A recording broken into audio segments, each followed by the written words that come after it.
The dinosaur park by now had a great variety when it came to their attractions and dinosaurs.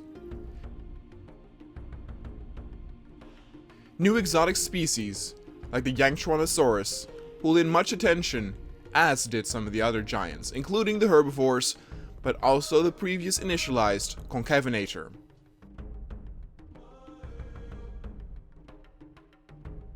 But with these two giant carnivores, it was of course time to introduce another herbivore, and there were plenty of those.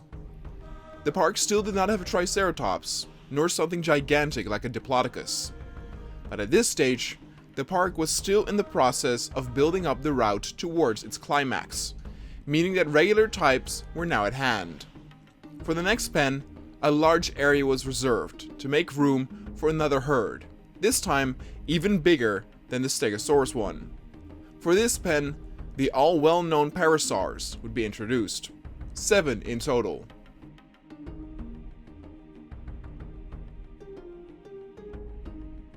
It would be a timely and long drawn-out process to move all of the dinosaurs towards the holding pen before they would be transported to their new home.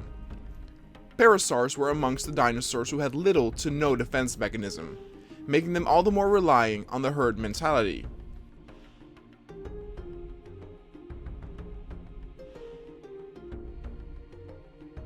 They were overall a very friendly type of dinosaur, and it was common to see them intermingle with other similar species of dinosaurs at drinking holes in the wild. But for this pen, they wanted to keep the focus on just the parasaurs rather than create another mixed pen. A parasaur is in general also a pretty calm animal, and they kept pretty stress-free throughout the long process. It was likely because the dinosaurs were barely separated from each other, so they found comfort in one another throughout the day and night that the dinosaurs were transported and released. It took all throughout the next day until the process of just releasing them in the holding pen was complete.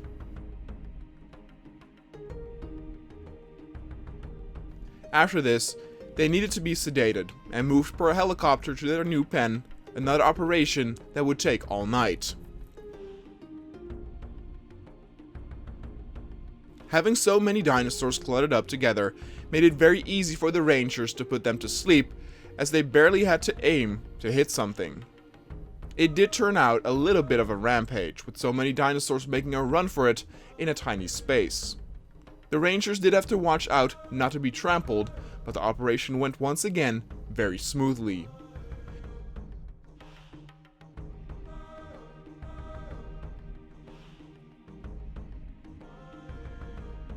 And thus the parasaurs were picked up by the transport helicopters and moved towards the pen.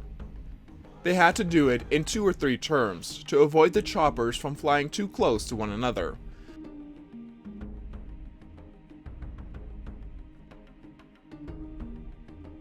But once the parasaurs were inside their new pen, they had again no problem adjusting to this new environment. The vegetation was much more rich than the holding cell, putting them at ease fairly soon alongside their fellow herd members. Even with the noise of the helicopters as the final dinosaurs were transported, none of the parasaurs that were already in the pen gave a kick. In a way, they seemed to understand what was happening, probably because they had witnessed and experienced multiple flights in the past 48 hours. Instead, the parasaurs headed towards the drinking area, like so many dinosaurs did once they got out of their sedation. It did not take long for the pen to adopt the smell of the herd, making them all the more comfortable, and to adhere to such a large quantity of dinosaurs, there were 2 feeding areas placed this time. The flat terrain and large amount of dinosaurs resulted once again in a good guaranteed view for the audience, especially with the forested area being put more to the rear of the pen itself. And the parasaurs had developed quite the appetite, and took turns feeding at the appointed spots all throughout the night and far into the morning. They seemed really pleased with their new home, and the group of 7 would often split into smaller ones throughout their pen, some playing, some relaxing, and others just drinking and eating.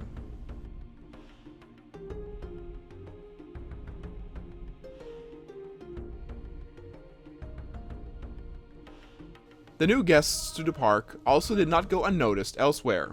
The Yanktrontosaurus had a better view of the parasaurs than on the mixed iguanodon pen. One of the Yanktrontosaurus was all the more interested in this new view of potential food roaming around in front of it. Maybe it actually fantasized about biting down on a juicy parasaur leg whenever it ate its received food at the automatic feeder.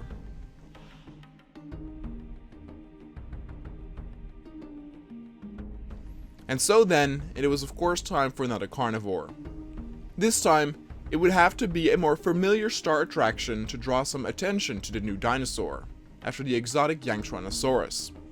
And thus, the logical step would be to introduce velociraptors to the park, always a fan favorite. They were very popular in previous iteration of the parks, and this time, they wanted to pull them to the foreground via a breed of visually more appealing raptors. This time, rather than a single color pattern, the raptors were engineered to have more vivid and rare color patterns, full on with stripes down their back. These would be more coherent with the promotional material when InGen was still only in its infancy. Also, these color patterns would be seen in the classic video game Jurassic Park Trespasser, of which you could see a video review of on the Kanoa Reviews channel. These vibrant raptors, for some reason, seemed a bit more mischievous than their regular counterparts. The old school look, like some labeled it, due to their earlier released footage during the 90s by InGen, set right with many audience members. A group of 5 raptors were bred and sent out.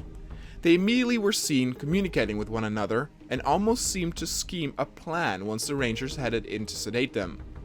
They spread out. The rangers had taken precaution and used double the dosage to assure the raptors would go down immediately. They were then transported to the pen as per usual, and this time during the day. The raptors were again a big pull for the audience, so doing this during the day assured the press on location to get some good footage for those watching back home.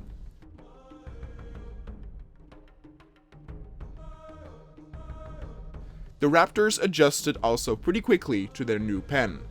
There was a clear alpha amongst the pack, and the amount of space that was assigned to the raptors was a lot. The raptors, of course, loved to run around and were inclined to hunt, so a large amount of space was a necessity.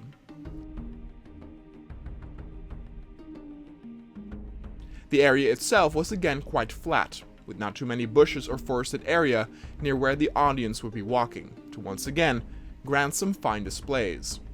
What was interesting to see was that there was a clear hierarchy amongst the raptors. Having an alpha was nothing new, but there was a clear order in which the raptors got to feed. They took turns in small groups, with the alpha always making sure that she was the one getting in first and getting the best meat. The raptors were beautiful. They showcased so much thought and caution in their movement and expression. It was clear that these were the smartest dinosaurs currently in the park. Yet none showcased aggression towards escaping, maybe as a result of some engineering or downplaying on their instincts.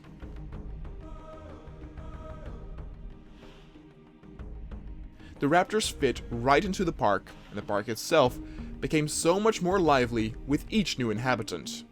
Even older attractions like the Iguanodon still pulled in a lot of visitors, as there was just so much to do and see in the park now.